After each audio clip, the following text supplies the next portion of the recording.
Hello दोस्तों, स्वागत है आपका प्रियंका लर्निंग क्लासेज में। 66वीं बीपीएससी बिहार एसएससी बिहार दरोगा को ध्यान में रखते हुए एनसीईआरटी की सीरीज चलाई जा रही है।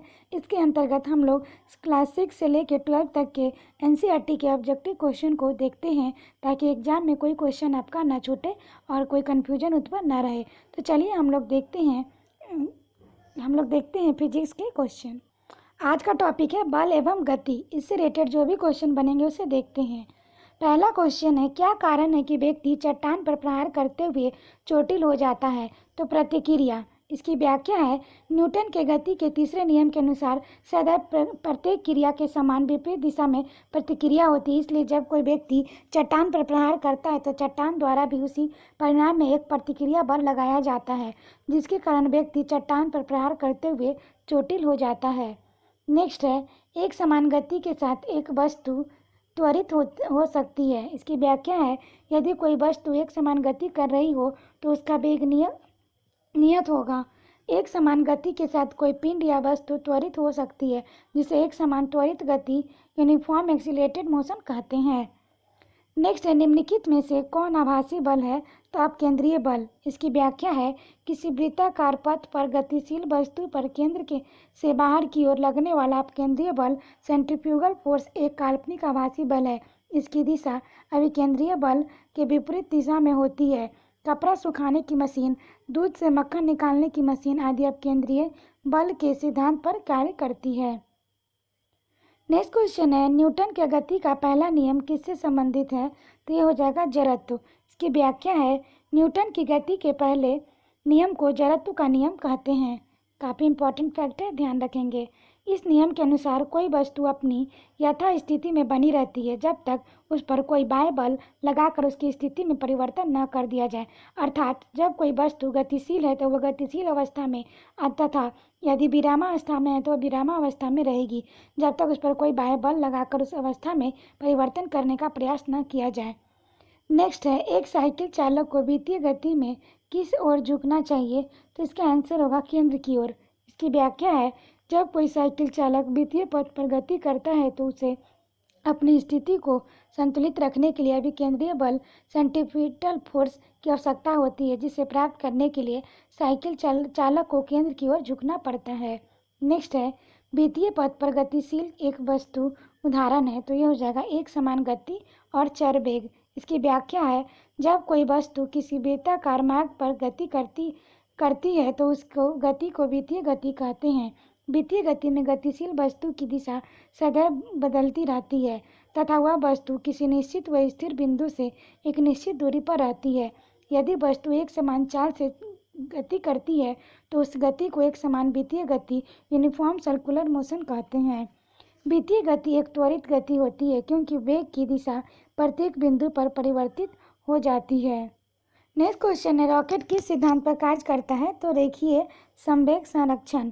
इसकी व्याख्या है, रॉकेट रेखीय संवेग संरक्षण कंजर्वेशन ऑफ लीनियर मोमेंटम सिद्धांत पर कार्य करता है। इंपॉर्टेंट फैक्ट है, ध्यान रखेंगे। यह सिद्धांत न्यूटन के गति के तीसरे नियम के अंतर्गत आता है।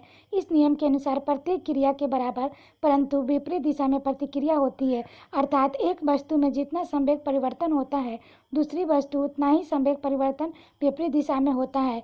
इसी कारण नीचे की ओर गतिशील गैस रॉकेट को ऊपर की दिशा में धक्का प्रदान करती है। रॉकेट से निकलने वाली गैसों के कारण रॉकेट का द्रव्यमान परिवर्तित होता रहता है, जिससे रॉकेट को आगे बढ़ने के लिए आवश्यक वेग और त्वरण की प्राप्त होता है। नेक्स्ट है, एक नाव जल में नहीं डूबेगी जब उसके द्वारा विस्थापित जल किसके बराबर होगा? तो नाव के भार के। इसकी व्याख्या है, जब एक नाव अथवा कोई वस्तु किसी तरल में तैरती है तो उस पर तरल द्वारा ऊपर की ओर उत्प्लावन बल बायोंस फोर्स लगाया जाता है। आर्किमिडीज के सिद्धांत के अनुसार जब कोई वस्तु किसी तरल में पूर्णतः या आंशिक रूप से डुबोई जाती है तो उस पर लगने वाला उत्प्लावन बल उस वस्तु द्वारा विस्थापित तरल के भार के बराबर होता है। यदि कोई वस्तु तैर रही है तो इसका अर्थ है वस्तु द्वारा विस्थापित किए गए तरल का भार वस्तु के भार के बराबर है। नेक्स्ट है, सभी मूल आधारित बलों में सबसे कमजोर बल कौन सा है? तो गुरुत्वाकर्षण बल है। इसमें हम लोग इसकी व्याख्या देखें। प्रकृति में 4 मौलिक अथवा संपर्क बल फंडामेंटल और इंटरेक्शन फोर्स पाए जाते हैं। पहला, गुरुत्वाकर्षण बल, सबसे कमजोर बल परंतु अनंत परास वाला। दूसरा है दुर्बल नाभिकीय बल, दूसरा सबसे कमजोर बल परंतु कम परास वाला। तीसरा, विद्युत चुंबकीय बल, शक्तिशाली बल परंतु अनंत परास वाला। नेक्स्ट है प्रबल नाभिकीय बल, सर्वाधिक शक्तिशाली बल परंतु कम परास वाला। नेक्स्ट है बेटाकार पथ पर गतिशील वस्तु यदि एक चरण पूर्ण करने में 1 सेकेंड लेती है तो उसका औसत वेग क्या है? तो 0 है।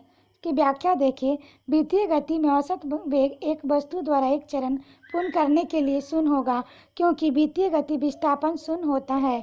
नेक्स्ट है प्रक्षेप प्रोजेक्टाइल का पथ कहलाता है, तो प्रक्षेप्त वक्र कहलाता है।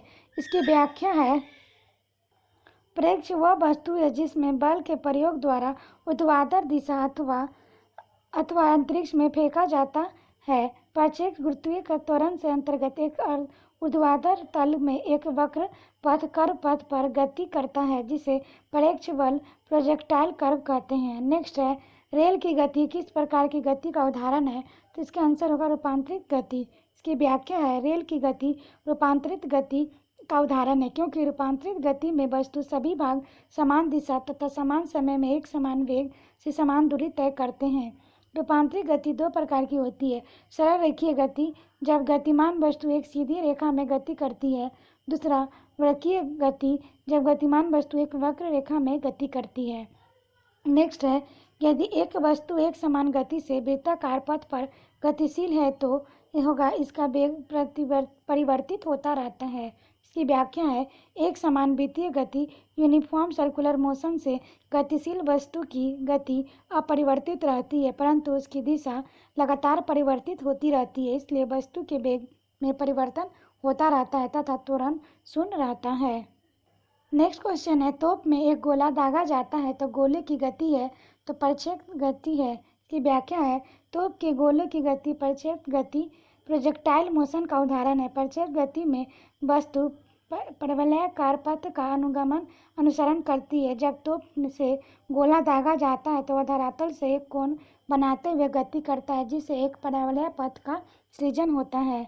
नेक्स्ट है क्रिया और प्रतिक्रिया, तो इसका आंसर होगा समान परिमाण वाले होते हैं। इसकी व्याख्या है, न्यूटन की गति के तीसरे नियम के अनुसार सदैव प्रत्येक क्रिया के बराबर परंतु विपरीत दिशा में प्रतिक्रिया होती है। क्रिया और प्रतिक्रिया बल सदैव समान परिमाण वाले होते हैं। नेक्स्ट क्वेश्चन है, वॉशिंग मशीन का कार्य सिद्धांत है तो यह है अपकेंद्रण। इसका व्याख्या है, वह प्रतिक्रिया बल जो परिमाण के अभिकेंद्रिक बल के बराबर होता है, किंतु जिसकी दिशा अभिकेंद्रिक बल के विपरीत अर्थात केंद्र से बाहर की ओर होती है, अपकेंद्रीय बल सेंट्रीफ्यूगल फोर्स कहलाती है। वॉशिंग मशीन, दूध से मक्खन निकालने की मशीन आदि अपकेंद्रीय बल के सिद्धांत पर कार्य करते हैं। नेक्स्ट है, लोलक घड़ी या पेंडुलम क्लॉक गर्मियों में सुस्त हो जाती है क्योंकि लोलक की लंबाई बढ़ जाती है। इसका व्याख्या है, गर्मियों में लोलक की लंबाई बढ़ने के कारण उसका आवर्तकाल भी बढ़ जाता है, परिणामतः लोलक घड़ियाँ गर्मियों में सुस्त हो जाती हैं। नेक्स्ट है, पृथ्वी पर पलायन वेग है तो इसका आंसर हो जाएगा 11.2 किलोमीटर पर सेकेंड। की व्याख्या देखें, पृथ्वी पर पलायन वेग 11.2 किलोमीटर सेकेंड है। पलायन वेग वह न्यूनतम वेग है जिससे यदि किसी पिंड को ऊपर की ओर फेंका जाए तो वह बस पृथ्वी के गुरुत्वीय क्षेत्र को पार कर सकता है तथा पृथ्वी पर वह वापस नहीं आता है। नेक्स्ट अब हम लोग देखते हैं प्रमुख भौतिक राशि एवं उसके मात्रक। यहाँ से क्वेश्चन आता है, इसलिए ध्यान से देखेंगे। लंबाई का मीटर होगा, समय सेकेंड, आयतन घन मीटर, वेग मीटर सेकेंड, बल न्यूटन, दाब पास्कल, ताप केल्विन, विशिष्ट ऊष्मा जूल एवं केल्विन, विद्युत ऊर्जा किलोवाट घंटा, विद्युत आवेश कूलाम, विद्युत धारिता फैराड, आवृत्ति हर्ट्ज, परम ताप केल्विन, गुप्त ऊष्मा जूल पर किलोग्राम, ज्योति फ्लक्स ल्यूमिनस, तरंग लंबाई मीटर। नेक्स्ट हम लोग देखते हैं ज्योति तीव्रता कैंडेला, चुंबकीय तीव्रता टेस्ला, श्यानता न्यूटन सेकेंड मीटर, शक्ति जूल प्रति सेकेंड या वाट, कार्य न्यूटन मीटर या जूल, चुंबकीय फ्लक्स वेबर मैक्सवेल, विद्युत क्षेत्र की तीव्रता न्यूटन पर कूलम, कोणीय वेग रेडियन पर सेकेंड, गुरुत्वीय त्वरण मीटर पर सेकेंड स्क्वायर। नेक्स्ट हम लोग देखते हैं द्रव्यमान किलोग्राम, क्षेत्रफल वर्ग मीटर, घनत्व किलोग्राम घन सेंटीमीटर, चाल मीटर पर सेकेंड, त्वरण मीटर पर सेकेंड स्क्वायर, ऊर्जा जूल, ऊष्मा जूल, विद्युत धारा एम्पियर, विद्युत प्रतिरोध ओम, विद्युत विभव वोल्ट, ध्वनि तीव्रता डेसिबल, तरंग दैर्घ्य एंगस्ट्रम, समुद्र की गहराई फैदम, चुंबकीय क्षेत्र ग्रास, पराध्वनिक गति मैग, लेंस की क्षमता डायोप्टर, पृथ्वी तनाव न्यूटन पर मीटर, खगोलीय दूरी प्रकाश वर्ष, वायुमंडलीय दाब बार होता है। आशा करते हैं आप लोग को ये वीडियो काफ़ी अच्छी लगी होगी और आप लोग ये यहाँ से क्वेश्चन आता है इसलिए वीडियो को पॉज करके ऐसे रिपीट करके आप लोग फिर से रिवीजन कर सकेंगे ताकि एग्जाम में कोई क्वेश्चन ना छूटे। तो आज के लिए इतना ही दोस्तों, फिर मिलते हैं नेक्स्ट टॉपिक के साथ। Thank you.